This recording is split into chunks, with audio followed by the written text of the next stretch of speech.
दिखाया जाता है। दो इमोर्टल्स चेस खेल रहे होते हैं। इमोर्टल ही बताता है कि उसे आराम करने का समय ही नहीं मिलता।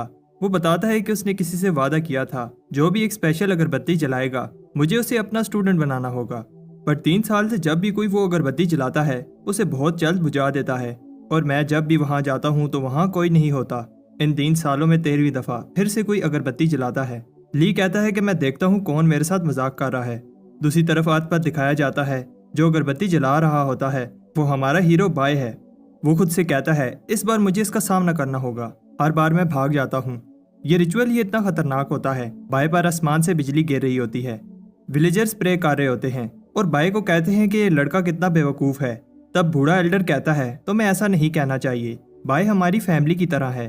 दूसरी तरफ बाय को लगता है कि वो इस बार भी फेल हो गया है, बट उसे ली कहता है कि ये अगरबत्ती मजाक की चीज़ नहीं है। बाय कहता है कि मैं आपका 3 साल से वेट कर रहा हूँ। ली कहता है कि तुम जैसा डरपोक लड़का ये अगरबत्ती क्यों जला रहा है, और जब भी मैं आता हूँ तो तुम भाग जाते हो। बाय कहता है कि मेरी पेरेंट्स की डेथ के बाद ये विलेजर्स ही मेरी फैमिली हैं।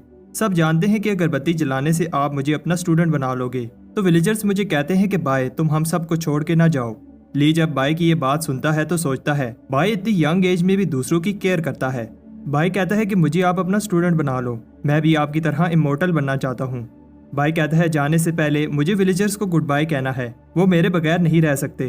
बट दूसरी तरफ विलेजर्स की सिचुएशन ये नहीं होती। वो बाय के जाने पर पार्टी कर रहे होते हैं। बाय जाते हुए कहता है मैं वापस ज़रूर आऊँगा। ली बाय को इमोर्टल सेक्टर में लेकर जाता है ताकि बाय वहाँ ट्रेनिंग कर सके। बाय को जैंग नाम का शेफ वेलकम करता है। फायर किचन में तुम्हारा स्वागत है। तब वहाँ एक लड़का आता है, इसका नाम बाओ होता है। वो समझता है कि बाय रिश्वत देकर फायर किचन में आया है। बाओ 7 साल से फायर किचन में आने के लिए स्पिरिट स्टोन जमा कर रहा है। बाओ समझता है कि बाय ने इसकी जगह ले ली है और उस पर अटैक कर देता है। तब जैंग अपने वाटर मैजिक से बाय को बचा लेता है और बाओ से कहता है ये तुम क्या कर रहे हो, तुम 2nd लेवल कल्टीवेटर हो।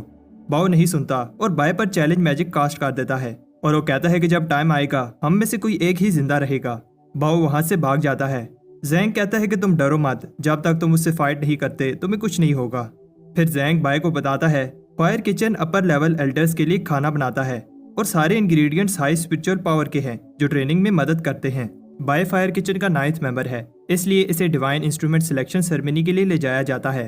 वो समझ रहा होता है कि उसे पावरफुल वेपन्स दिए जाएंगे, बट वो शॉक हो जाता है क्योंकि वो खाने के बर्तन होते हैं। बाय कह रहा होता है क्या ये सब जरूरी है।